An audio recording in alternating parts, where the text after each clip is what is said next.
Une dirigeante qui incarne l'excellence industrielle et l'ancrage territorial à la tête de la centrale du budget, qui fête ses 40 ans cette année. Merci d'accueillir Elvire Char. Vous êtes déjà là. Le micro va arriver, vous allez voir, parce qu'au fur et à mesure, il arrive. Normalement, le micro est là. Faites un petit essai voix. On fait une petite répétition pour le micro jaune. Elvire, une fois.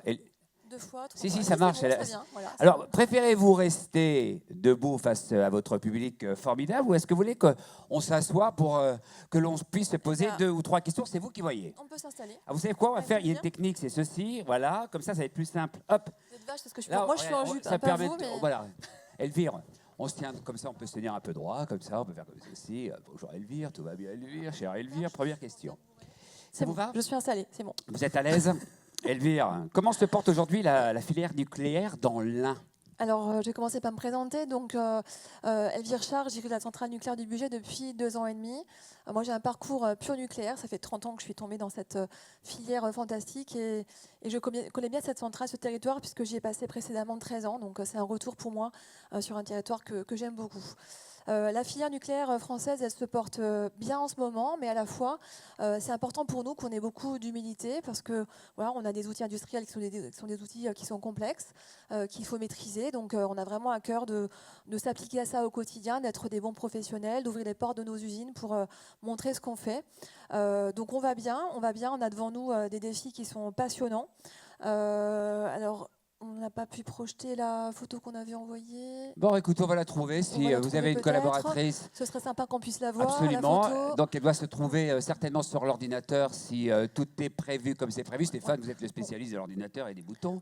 Effectivement, des photos aussi, je le rappelle, et parfois aussi du sourire et de la bonne humeur, mais on va Alors arriver. on va chercher. Non, mais, voilà. Donc je vous raconte du coup les défis qui sont les nôtres. Donc comme vous le disiez, notre centrale, elle a 40 ans. Alors pourquoi est-ce qu'on s'intéresse à cette date anniversaire? Parce qu'on fait quelque chose tous les 10 ans, c'est ce qu'on appelle un examen de sûreté. Tous les 10 ans, on fait un check-up de notre centrale, on lui fait des modifications, on l'améliore et puis on l'amène un peu plus loin. Donc ça, c'est le principe de la sûreté nucléaire en France. Et donc on vient de franchir la centrale du budget, cette période des 40 ans. C'est une période qui industriellement est très soutenue pour nous puisque elle consiste à faire beaucoup d'investissements pour nos 4 réacteurs nucléaires. Ce sont 2,1 milliards de travaux qui sont réalisés pour les mettre à niveau, leur permettre d'aller un peu plus loin. Donc, voilà. Alors, du coup, là, voilà ma belle centrale. Donc, elle est au premier plan. Et puis derrière, on a l'avenir avec le projet de PR2 que j'évoquerai juste après. Voilà, donc, moi, je dirige ce qui est au premier plan. Voilà, donc cette usine, donc elle a 40 ans. Parfois, on pense que les centrales nucléaires, elles ont été construites pour 40 ans et puis après, tout ça s'est périmé. En fait, c'était plutôt une logique d'amortissement économique initial, mais comme on a ensuite fait des modifications, on est toujours en train de chercher un amortissement. Ce qu'il faut surtout retenir, c'est que ce qui fait le juge de paix en fait, sur nos installations, ce sont les cuves des réacteurs nucléaires. Donc, c'est ce qu'on surveille particulièrement quand on fait les check-up.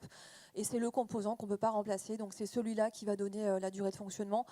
Voilà, donc c'est celui-là qui va bien sur nos installations et c'est celui-ci qui nous permet de dire si on peut aller plus loin, bien sûr, sous contrôle d'une autorité de sûreté nucléaire. Je ne l'ai pas dit, moi j'ai peut-être, si vous souhaitez en parler tout à l'heure quand on pourra échanger autour d'un verre, moi j'ai dirigé précédemment la centrale de Fessenheim, donc les questions d'influence, de géopolitique et puis d'absurdité aussi, parfois dans certains choix qui sont faits, vont forcément me toucher particulièrement et du coup résonnent aussi particulièrement en moi avec ce retour à la centrale du budget. On est bien assis? Vous êtes bien assis ou vous préférez être debout? Ouais, j'ai l'impression qu'on est mal. Je trouve pas super. Restons comme ceci. On est entre deux là. Si on se promène, c'est normal, parce que justement, on en profite en vous posant cette deuxième question, chère Elvire. 2 nouveaux réacteurs sont en projet. Une nouvelle étape s'ouvre face à vous? Oui, alors moi je le disais, donc je dirais la centrale qui est au premier plan, 40 ans, 4 réacteurs qui délivrent chacun 900 MW. Ça représente 20 TWh délivrés chaque année par cette usine. C'est un tiers de la consommation dans la région Auvergne-Rhône-Alpes. C'est 2000 travailleurs en permanence. Dans les pics d'activité, c'est 4000 salariés qui travaillent sur cette zone. Donc on est déjà sur une belle usine. une belle usine qui est très implantée sur son territoire. On est vraiment partenaire de ce territoire. On a beaucoup d'entreprises qui travaillent avec nous. En 2024, c'était 350 partenaires industriels, 125 millions d'euros de commandes qu'on a fait sur le territoire. Et nous, on est ancré, on fait partie de l'histoire locale. On a vraiment du coup des liens qui sont privilégiés, du feedback plutôt très positif autour de nous des parties prenantes. Et donc voilà, on est un acteur, je pense pouvoir dire qui compte, et en tous les cas qui est ancré économiquement, socialement, industriellement sur un territoire avec qui on travaille bien. Alors, vous l'avez dit, on a donc effectivement ces perspectives de gros chantiers, de grands chantiers, puisque on a été choisi à la centrale du budget pour accueillir un projet d'implantation de réacteurs dite génération EPR2. Donc ça se construit par paire. On est sur un choix qui vient après finalement des décisions préalables pour la centrale de Penly, la centrale de Gravelines. Donc on est en 3e position pour cette implantation. Les maîtres d'ouvrage EDF et puis RTE viennent de confirmer après le débat public que ce projet va se poursuivre. On est vraiment sur un projet sur un horizon de temps long et qui permet de regarder très très loin devant nous. Donc notre centrale, premier plan, l'objectif c'est de l'amener à 50, à 60 ans et pourquoi pas au-delà, puisqu'elle délivre une énergie qui est décarbonée, qui est flexible, qui est bon marché, qui est déjà amortie pour très très grande partie. Donc elle, on veut l'amener loin. Et en plus, l'idée c'est de rajouter du coup ces projets de réacteurs EPR2. On est sur un projet bien sûr industriel majeur, d'ampleur, qu'on appelle grand chantier. On est au tout début de ce processus. C'est un processus qui va permettre une mise en service dans les années 2030-34. Donc vous voyez, on est quand même sur un processus qui est long. Et puis derrière, une exploitation qui pourra durer 60 ans. Donc on regarde loin. Voilà. Donc on est vraiment content de ça, de pouvoir quelque part compter durablement, apporter cette richesse, ces opportunités et ces belles perspectives sur un territoire de manière durable. Donc on lève le nez, on regarde loin.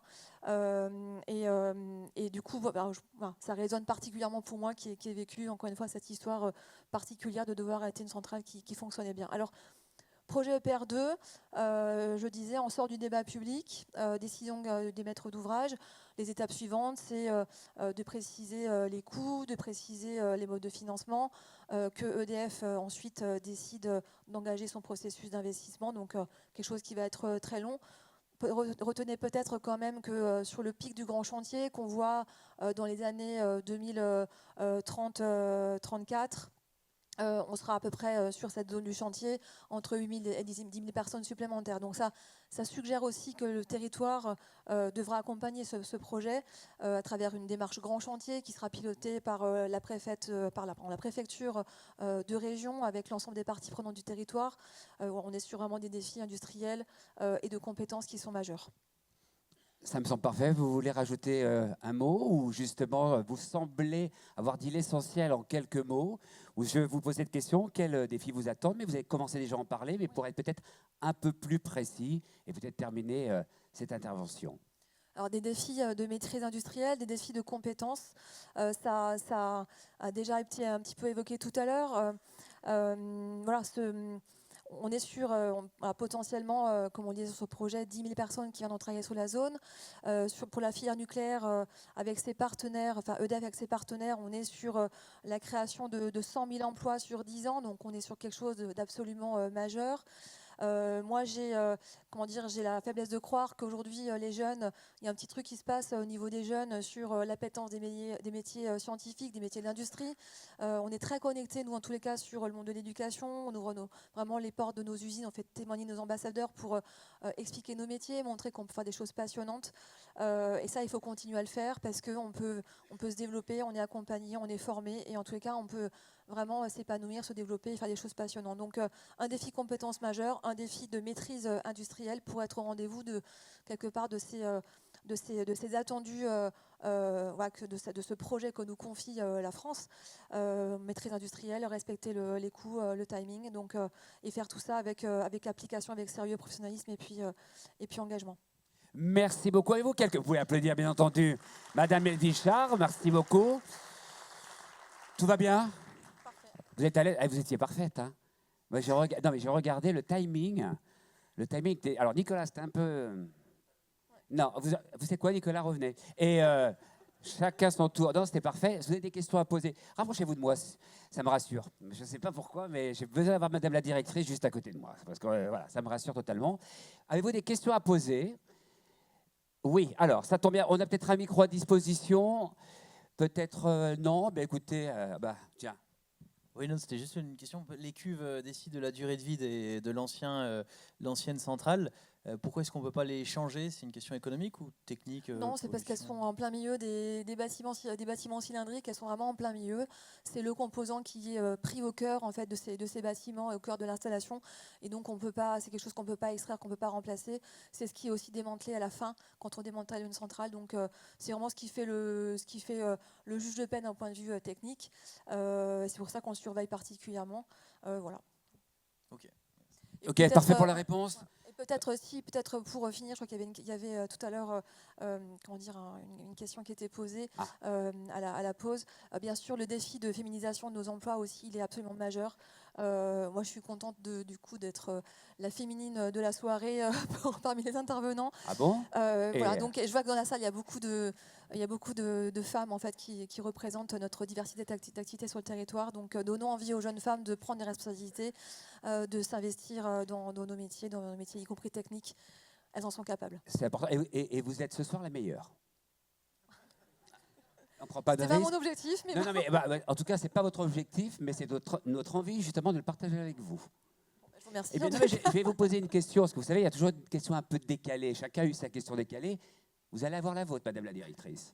Non, parce que je l'attends. Absolument. Ouais. Que dirait aujourd'hui la jeune Elvire à l'enfant que vous étiez, à travers toute l'expérience et le parcours que vous avez? Allez. Alors, la jeune Elvire de l'enfant que j'étais. Elvire, petite, 5 ans, 6 ans, 8 ans. Aujourd'hui, vous lui dites quoi? Avec l'expérience que vous avez. Fais-toi confiance. Eh ben voilà, fais-toi confiance. Je pense qu'on peut l'applaudir. Fais-toi confiance, faites-vous confiance. Merci. Faites-vous confiance, quoi qu'il en soit. Merci beaucoup.